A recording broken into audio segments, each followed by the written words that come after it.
As one of Japan's big four law firms, Anderson, Mori Tomotsune has made it its mission to improve diversity and inclusion, or D&I, across the firm and in Japan's legal industry. In 2021, the firm set up an internal D&I committee and was recognized by one Japanese nonprofit group for its contribution in enhancing LGBTQ+ awareness. But as Japan is still considerably lagging behind in terms of D&I enhancement as a whole, the firm is facing an uphill battle to bring more equality into the legal profession. I'm Sarah Wong, Asia journalist at Thomson Reuters Asian Legal Business. Today I'll be talking to Mari Itoh, a partner at AMT and a founding member of the firm's D&I committee, about the firm's D&I initiatives, goals, and challenges.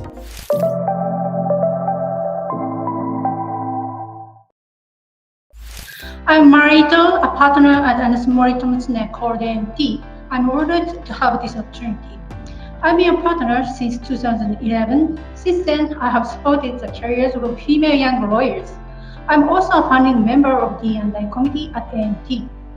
AMT is one of the largest international law firms in Japan, dating back to 1950. And it was originally an international organization. So it had a tradition of being free and open and having an atmosphere of D&I. Backed by this diverse background, we advise on virtually all legal issues that may arise from a corporate transaction, including M&A, finance, capital markets, and insolvency and dispute resolution. We are proud to be a pioneer of D&I in the Japanese legal market as a leading Japanese legal firm. Now, as one of Japan's big four law firms, what makes AMT believe is necessary to incorporate D&I initiatives into the firm's corporate culture and development blueprint? And by doing so, what kind of message do you intend to send to your competitors and your clients? We believe that diversity of human resources and open organization itself enhance the value of our services. Without D&I initiatives, it is difficult to achieve an environment where diverse human resources are all included and can work comfortably together. We therefore concluded that we should further promote D&I so that we would provide the best quality to our clients and society without complacency to our D&I tradition. As a part of that, we established the D&I committee in 2021 as a responsible body to further promote D&I in our firm.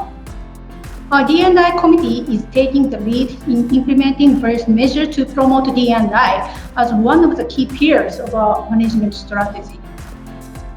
Now, speaking of clients, what kind of attitudes and change of attitudes and demands perhaps you observe from clients, and to what extent has it redefined your firm's mission or approach to that matter? Yes. In recent years, we have received many inquiries about our D&I initiatives, and the number of such inquiries has been increasing year by year. In addition, the content of inquiry is not limited to the question about data such as percentage of female lawyers and female partners, but also more in-depth questions such as the D&I policy of the firm and the content of specific measure based on our policy. For now, most of these inquiries and requests come from our clients in Europe, in the US. That said, we believe that we shall be prepared for requests from global Japanese companies, which are expected to increase in the near future. Now, last year, AMT, your firm, was spotlighted in our ALB's Japan D&I list. Walk us through your firm's new D&I program since then. How do you track and measure progress, and as well as to make those programs more sustainable and practical in the long run? AMT has implemented a number of new D&I programs since the nomination. In fact, even before being nominated, AMT has established a system that allows lawyers to take childcare leave regardless of their gender. Accordingly, not only female lawyers, but also several male lawyers are always on child leave even today. We also conducted lunchtime D&I seminar for lawyers and staff. The topics covered so far include LGBTQ+, unconscious bias, balancing childcare and work, and nursing care. For young female lawyers, we held career support workshops with outside experts to further their career in the male-dominated legal market. Also, we conducted interviews with colleagues with disability about work environment and carried out renovation work to create a comfortable working place for wheelchair users. And we have established next career consultation desk to assist on retirement and re-employment issues responding to our staff's request. Now, those are very encouraging. But looking at last year's statistics, women made up 21% of lawyers at AMT and 7% of the partners. Where is the firm standing right now in terms of fulfilling these D&I commitments you've made a year ago? And what are the factors behind perhaps some of these successes and potential setbacks? Yeah. As you may know, the percentage of female lawyers in Japan is lower than Europe and the US. In Japan, it's rare for law firms to have more than 30% female lawyers, and the majority of law firms have less than 25%. Therefore, the low percentage of female lawyers is not a problem for AMT alone, but for Japan's law firm as a whole. That said, some foreign clients have made inquiries about a proportion of female lawyers who have made it a condition that female lawyers be included in the team who deal with cases. So we are fully aware that the increasing proportion of female lawyers is a challenge to be addressed. Also, it seems difficult to achieve a dramatically higher percentage of female lawyers in the short term, given the current job hunting environment in Japan. But we will nevertheless work on this in the long run. Very well. Now, Mari, as a female lawyer at AMT yourself, how do you feel the firm's D&I initiatives have helped you to thrive in your career? And what is your favorite program that you find most helpful? Yeah, I feel the lecture given by outside experts are one of the most useful. This is because it allows our members, including myself, to have a broader perspective and to enter the next stage of their success. But all the measures we have studied in our firm are important for our future development. As a female lawyer, which is a minority in the Japanese legal profession, I think D&I initiatives are essential to the development of my careers. And I'm also confident that D&I initiatives will contribute to the success of young female lawyers. Now, I want to talk about the impact of the COVID-19 pandemic. I think it's fair to say that the pandemic has in many ways thwarted the advancement of workplace diversity and inclusion, even in progressive countries, given some of the domestic obligations often disproportionately befell women, and forcing many of them to exit the workforce, unfortunately. Now, in Japan, which has been a country largely bound by a traditional understanding of gender roles and family values, on top of an overall sense of lacking diversity in organizations. What specific steps has your firm taken to address these concerns? Yeah. In Japan, there is a COVID-19 pandemic. Many women lost their jobs as a result of employment adjustment, especially for non-regular employees. This phenomenon is particularly noticeable in companies with a high proportion of women among non-regular employees. And I think it is fair to say that these companies are bound by traditional gender roles. We believe that we should counter these trends, and in fact, we didn't take any detrimental measure to our lawyers and staff during the pandemic. On the contrary, responding to the COVID-19, we continue to make improvement they achieve a better working environment. This strategy contributes to enhancing D&I further in our firm, even during the pandemic. At present, the threat of COVID-19 seems to have subsided, but we intend to further promote D&I in order to improve the quality of our services and strengthen our competitiveness as an organization. Okay, now Mari, you also mentioned some programs related to LGBTQ rights earlier, but we both know that there's also still a lack of official legal recognition for same-sex unions in Japan. So I want to ask you on that front, what measures has AMT devised to increase LGBTQ plus awareness and representation among your talent? And how would you characterize the effectiveness of these measures?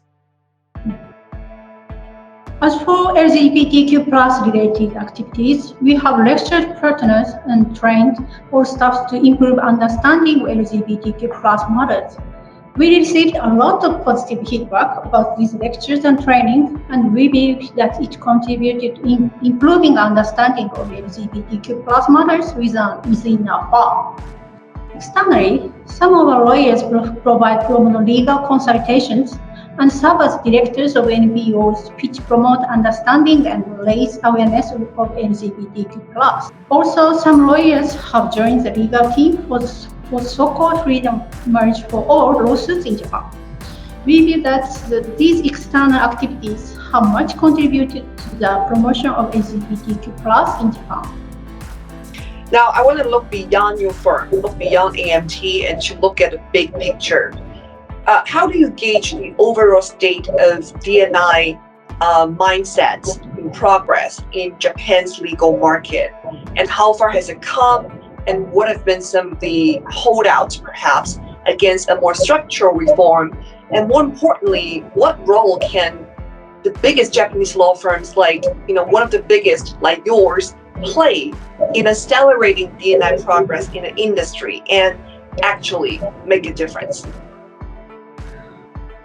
From D&I perspective, it is important for a major law firm like us to increase the percentage of female lawyers in the firm by actively hiring female lawyers. Unfortunately, the percentage of female lawyers in Japan is still lower than Europe and the US. For example, in 2018, the percentage of female lawyers in Japan was about 18.7%. In contrast, in 2017, the percentage of female lawyers in France was more than 50%, the UK almost 50%, German and the US 35% around. Having said that, the percentage of women passing the bar examination in Japan has been gradually increasing from 21% to 28% between 2015 and 2022. This trend is expected to continue. So we will continue to actively recruit new female lawyers whose participation has been on the rise. In addition, it is more important to create an environment where female lawyers can play an active role after joining us and create an attractive career path for themselves. To that end, we want to use our offices as a starting point to further enhance D&I in the Japanese legal market. Now, you mentioned some numbers, and I want to pick up on that and ask you, how big of a gap is there between Japanese domestic firms and their international counterparts in terms of D&I progress? And how do you think firms in Japan should take stock of other jurisdictions with a more mature D&I understanding?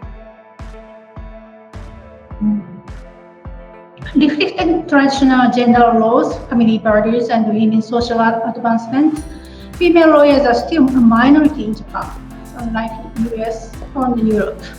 So we have to say it's not easy to bridge these gaps. However, from the standpoint of lawyers like us, it is important to show through various methods that the profession of legal specialist is an attractive profession for young women who will lead Japan in the future. From the standpoint of a big law firm, we believe that it is important to show the female lawyers working actively in the firm as they are. Looking ahead, what will be some of the next steps AMT is planning to take to further the D&I cause, and how do you plan to incorporate that vision with the day-to-day operation of your firm in order to maximize the impact? Yep. Our D&I policy declares that in order to fulfill law firm's social responsibility to provide the best quality service to its client, AMT must create an environment in which people from diverse backgrounds can fully demonstrate their individual talents and skills. Furthermore, our pillars of D&I consist of four things. First, promotion of women participation and advancement. Second, an environment where everyone can play an active role regardless of nationality or race. Third, a comfortable work environment for the disabled. And lastly, raising awareness of LGBTQ+. For the time being, we believe it is important to continuously implement measures to improve the ease of working for members focusing on these 4 pillars.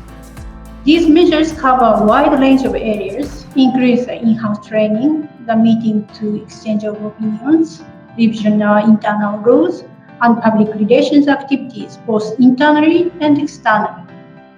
We aim to create an organization in which members with these different backgrounds are led naturally accept one another and to value one another's unique differences, such that each member is able to demonstrate his or her ability to and play an active role.